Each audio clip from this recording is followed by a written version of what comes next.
Hello all, I'm Sai and in today's video I want to give you a short spoiler-free review of Men Without Women by Haruki Murakami. I have read quite a few Murakami books before this one and I can say that of all the Murakami books that I've read so far, this is my least favorite because it did not entrap me in its tale like any of the other books that I've read by the author so far. Even his non-fiction spare books which were loved by me more than this one. Since it's a short story collection, I'll not be giving my review in the usual way in which I talk about the plot, characters and such. I'll just give you my opinions of the book and let yourself decide whether you will be interested in reading it or not.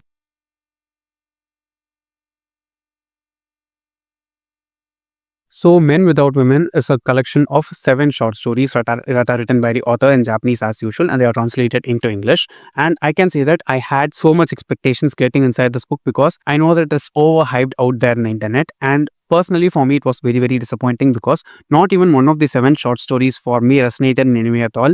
And I did not get that specific kind of Murakami flavor that we get inside her stories. I'm very much more of a fan of his magical realism kind of stories compared to his contemporary ones. Even last year, I read The Wind Up Bird Chronicle and completely fell in love with it because it was something unlike anything that I've read before in my life. And this one just felt very basic and boring to me. The writing of the author was just as good, but it felt like it was not written by Murakami and someone trying to be Murakami.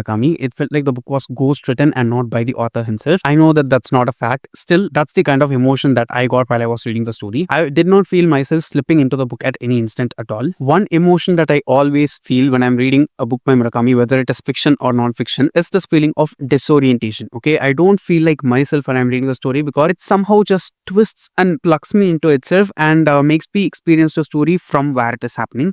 I did not feel that even in one of the 7 short stories which we see here. It is quite bingeable though. The author makes you want to know what's going to happen next, but for each and every story, I just felt like, what's the point of the story? I don't think I did not read it properly because I've read many of his books before, so I know what kinds of stories he writes and how he draws in the people inside the story. And a huge con for me inside the book was that it did not have enough cats, okay?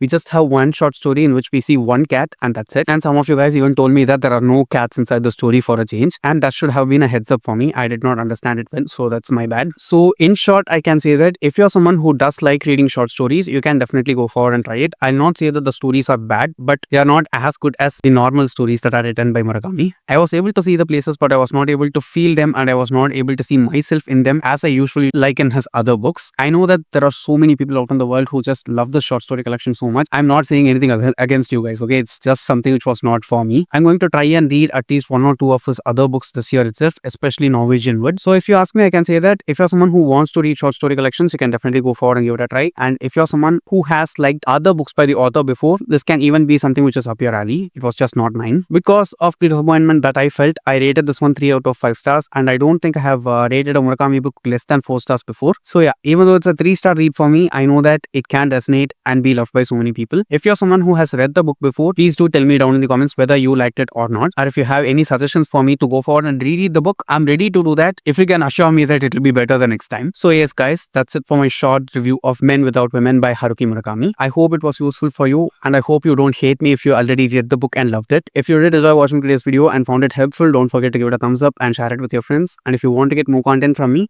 do subscribe to the channel. Thanks for watching and have a great rest of your day.